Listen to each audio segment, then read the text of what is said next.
Hello friends, स्वागत है आप सभी का अपने यूट्यूब चैनल फ्यूचर पॉइंट में। तो दोस्तों, आज की इस वीडियो में मैं बताने वाला हूं बिहार बोर्ड मैट्रिक परीक्षा 2026 के लिए संस्कृत का ऐसे क्वेश्चन जो बिहार बोर्ड में बार बार पूछे जाते हैं। तो इस वीडियो को शुरू से अंत तक देखिएगा, इस वीडियो को कहीं से स्किप मत कीजिएगा। और यदि दोस्तों अगर आप इस चैनल पर नए हैं तो चैनल को सब्सक्राइब कीजिएगा और वीडियो को लाइक जरूर कीजिएगा। तो चलिए स्टार्ट करते हैं आज का वीडियो। तो दोस्तों यहाँ पे आपका पहला नंबर प्रश्न है, नीति श्लोक के रचनाकार कौन है।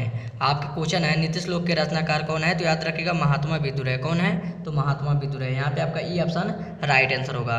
चलिए चलते हैं अगले प्रश्न को। तो दोस्तों यहाँ पे आपका अगला प्रश्न है, गोविंद सिंह सिख संप्रदाय के कौन से गुरु थे।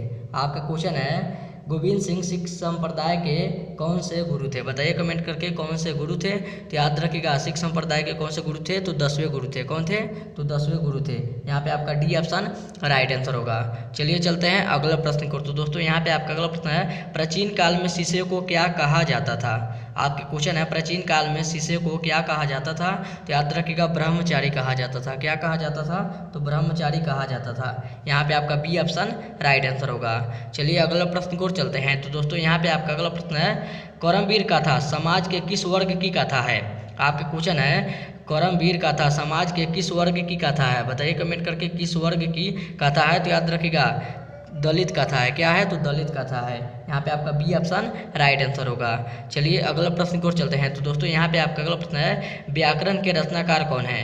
आपका क्वेश्चन है, व्याकरण के रचनाकार कौन है। तो याद रखिएगा पाणिनि है। कौन है? तो पाणिनि है। यहाँ पे आपका बी ऑप्शन राइट आंसर होगा। आगे बढ़ते हैं अगला प्रश्न को। तो दोस्तों यहाँ पे आपका अगला नंबर प्रश्न है, रूप की रक्षा किससे होती है। आपका क्वेश्चन है, रूप की रक्षा किससे होती है। तो याद रखिएगा रूप की रक्षा किससे होती है। तो सत्य से होती है। यहाँ पे आपका ई ऑप्शन राइट आंसर होगा। चलिए अगला प्रश्न को चलते हैं, उपटन से होती है। यहाँ पे आपका सी ऑप्शन राइट आंसर होगा। आगे बढ़ते हैं अगले प्रश्न को। तो दोस्तों यहाँ पे आपका अगला प्रश्न है, स्नातक परीक्षा में राम प्रवेश ने विद्यालय में कौन सा स्थान प्राप्त किया। आपका क्वेश्चन है, स्नातक परीक्षा में राम प्रवेश ने विद्यालय में कौन सा स्थान प्राप्त किया। तो याद रखिएगा कौन सा स्थान प्राप्त किया। तो प्रथम स्थान प्राप्त किया। यहाँ पे आपका सी ऑप्शन राइट आंसर होगा। आगे बढ़ते हैं अगले प्रश्न को। तो दोस्तों यहाँ पे आपका अगला प्रश्न है, अंतिम शिक्षा संस्कार का नाम क्या है। आपका क्वेश्चन है, अंतिम शिक्षा संस्कार का नाम क्या है। तो याद रखिएगा अंतिम शिक्षा संस्कार का नाम क्या है। तो अक्षरराम। क्या है? तो अक्षरराम है। यहाँ पे आपका सी ऑप्शन राइट आंसर होगा। आगे बढ़ते हैं अगला प्रश्न को। तो दोस्तों यहाँ पे आपका अगला प्रश्न है, भूखा रहना कौन पसंद करता है। आपका क्वेश्चन है, भूखा रहना कौन पसंद करता है। तो भूखा रहना आलसी पसंद करता है। कौन पसंद करता है? तो आलसी पसंद करता है। यहाँ पे आपका बी ऑप्शन राइट आंसर होगा। आगे बढ़ते हैं अगले प्रश्न को। तो दोस्तों यहाँ पे आपका अगला प्रश्न है, कौन ऐसा धन है जिससे संतुष्टि मिलती है। आपका क्वेश्चन है, कौन ऐसा धन है जिससे संतुष्टि मिलती है। तो याद रखिएगा कौन ऐसा धन है। तो विद्या ऐसा धन है जिससे संतुष्टि मिलती है पूरी जीवन के लिए। यहाँ पे आपका सी ऑप्शन राइट आंसर होगा। चलिए चलते हैं अगले प्रश्न की ओर। तो दोस्तों यहाँ पे आपका अगला प्रश्न है, क्षमा किसकी हत्या करता है। आपका क्वेश्चन है, क्षमा किसकी हत्या करता है। तो याद रखिएगा क्रोध की हत्या करता है। यहाँ पे आपका डी ऑप्शन राइट आंसर होगा। आगे बढ़ते हैं अगले प्रश्न की ओर। तो दोस्तों यहाँ पे आपका अगला प्रश्न है, करमवीर राम प्रवेश राम ने कहाँ उत्पन्न स्थान पाया।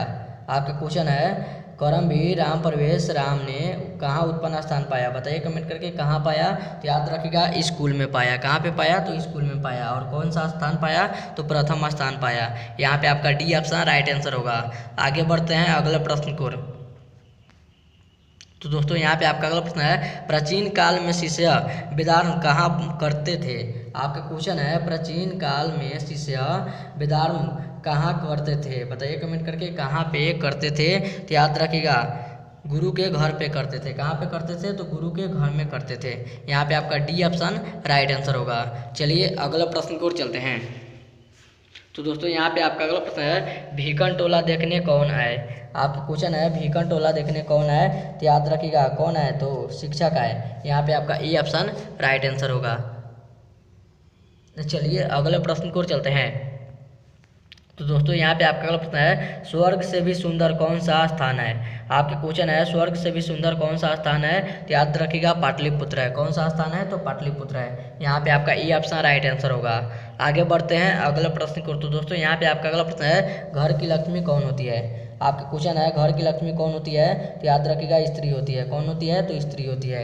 यहाँ पे आपका बी ऑप्शन राइट आंसर होगा। चलिए अगले प्रश्न की ओर चलते हैं। तो दोस्तों यहाँ पे आपका अगला प्रश्न है किससे सुख की प्राप्ति होती है।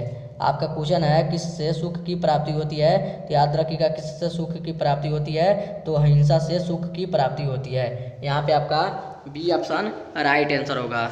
चलिए अगले प्रश्न की ओर चलते हैं। तो दोस्तों यहाँ पे आपका अगला प्रश्न है नरक के कितने द्वार हैं। आपके क्वेश्चन है नरक के कितने द्वार हैं, तो याद रखिएगा 3 द्वार हैं। कितने हैं, तो 3 द्वार हैं। यहाँ पे आपका सी ऑप्शन राइट आंसर होगा। चलिए अगला प्रश्न की ओर चलते हैं। तो दोस्तों यहाँ पे आपका अगला प्रश्न है गुरु शिष्य को क्या देकर घर भेजते थे। आपका क्वेश्चन है गुरु शिष्य को क्या देकर घर भेजते थे, तो याद रखिएगा उपदेश देकर घर भेजते थे। यहाँ पे आपका बी ऑप्शन राइट आंसर होगा। चलिए अगला प्रश्न की ओर चलते हैं। तो दोस्तों यहाँ पे आपका अगला प्रश्न है भीखन टोला किस प्रांत में है। आपका क्वेश्चन है भीखन टोला किस प्रांत में है, तो याद रखिएगा बिहार में है। किस प्रांत में है, तो बिहार में है। यहाँ पे आपका ए ऑप्शन राइट आंसर होगा। और ये था आपका वीडियो का लास्ट क्वेश्चन। अब वीडियो यहीं पे खत्म करते हैं। उम्मीद करते हैं वीडियो आप सभी को बहुत ही अच्छा लगा होगा। तो इस वीडियो में जाते जाते इस वीडियो को जरूर एक लाइक कर दीजिएगा और चैनल पर नया तो चैनल को सब्सक्राइब जरूर कीजिएगा। तब तक मिलता है अगले वीडियो में। तब तक bye bye, thank you for watching. मिलते हैं अगले वीडियो में।